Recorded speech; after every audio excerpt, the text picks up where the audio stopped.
প্রিয় অষ্টম শ্রেণীর ছাত্রছাত্রীরা, আজকে তোমাদের জন্য আবারও একটি নতুন ভিডিও এনেছি। ভিডিওটি আলোচ্য বিষয়টি হলো তোমাদের ভূগোল পাঠ্য বইয়ের পৃথিবীর অন্দরমহল। এই অধ্যায় থেকে ইতিমধ্যে আমি শর্ট প্রশ্নের ভিডিও বানিয়ে দিয়েছি। যারা যারা দেখোনি তারা অবশ্যই চ্যানেলের প্লেলিস্টে গিয়ে ক্লাস 8 জিওগ্রাফি প্লেলিস্টটি ওপেন করলে ওই ভিডিওটি তোমরা দেখে নেবে। আর আজকের যে আলোচনাটি আমি করব সেই আলোচনাটি হলো তোমাদের এই পৃথিবীর অন্দরমহল।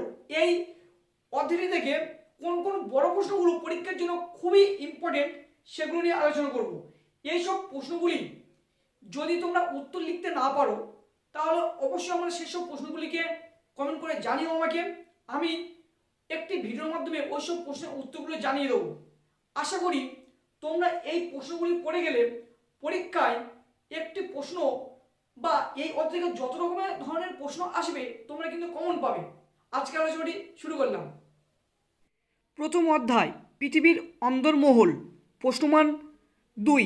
1 নম্বর প্রশ্নটি হলো লাভা কি, 2 নম্বর প্রশ্নটি হলো ম্যাগমা কি, 3 নম্বর প্রশ্নটি হলো ঘনত্ব কি, 4 নম্বর প্রশ্নটি হলো টিকা লেখো অ্যাস্ট্রোস্ফিয়ার, 5 নম্বর প্রশ্নটি হলো ভূকম্পীয় তরঙ্গ কাকে বলে, 6 নম্বর প্রশ্নটি হলো বিযুক্তি রেখা কাকে বলে, 7 নম্বর প্রশ্নটি হলো নিফে কাকে বলে, 8 নম্বর প্রশ্নটি হলো ভূতাপ শক্তি কাকে বলে। এখন আমরা প্রশ্নমান 3 নিয়ে আলোচনা করব। 1 নম্বর প্রশ্নটি হলো লাভা ও ম্যাগমার মধ্যে পার্থক্য লেখো।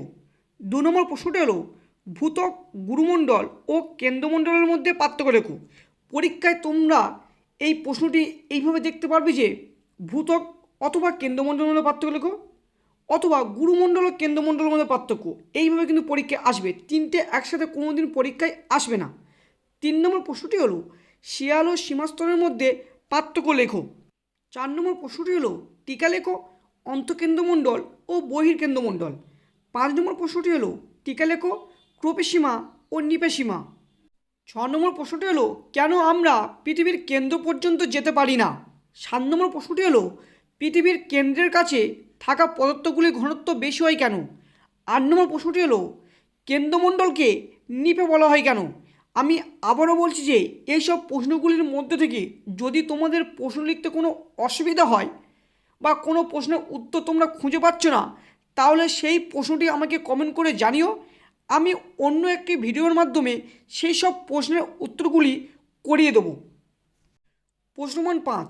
এই অধ্যায় থেকে একটিমাত্র প্রশ্নমান 5 করলে তোমরা কিন্তু সমস্ত অধ্যায়টি থেকে যেরকম ধরনের প্রশ্ন আসুক না কেন তোমরা লিখতে পারবে। প্রশ্নটি এখন দেখে নেওয়া যাক। ভূ অভ্যন্তরে স্তর বিন্যাস করে প্রত্যেকটি স্তরের সংক্ষিপ্ত বিবরণ দাও। কী কী স্তর রয়েছে দেখো, ভূত্বক বা শিলামণ্ডল, 2 নম্বর হচ্ছে গুরুমণ্ডল, 3 নম্বর হচ্ছে কেন্দ্রমণ্ডল। এই 3টি স্তরের মধ্যে থেকে তোমাদের একটি স্তর পরীক্ষায় লিখতে দেওয়া থাকবে এবং সেই প্রশ্নগুলো একটু ডিফারেন্ট টাইপের হতে পারে। হঠাৎ করে বলতে হয় যে ভূত্বক বা শিলামণ্ডলের বিবরণ দাও। যদি তখন এই প্রশ্নটি তোমরা পেয়ে থাকো তাহলে তোমরা কেমনভাবে অ্যান্সার দেবে একটু শুনে নাও। অ্যান্সারটি শুরু করবে ভূত্বক কি অর্থাৎ সংজ্ঞা হিসাবে শুরু করবে, তারপর তোমরা ভূত্বকের বৈশিষ্ট্য করে দেখবে। কিন্তু কেন্দ্রমণ্ডল এবং গুরুমণ্ডলের ক্ষেত্রে যদি বিবরণ দিতে চাই সেক্ষেত্রে তোমরা সংজ্ঞার সাথে সাথে শ্রেণীবিভাগ দিতে হবে, বৈশিষ্ট্য দিতে হবে। এইভাবে কিন্তু তোমরা কিন্তু শুরু করবে।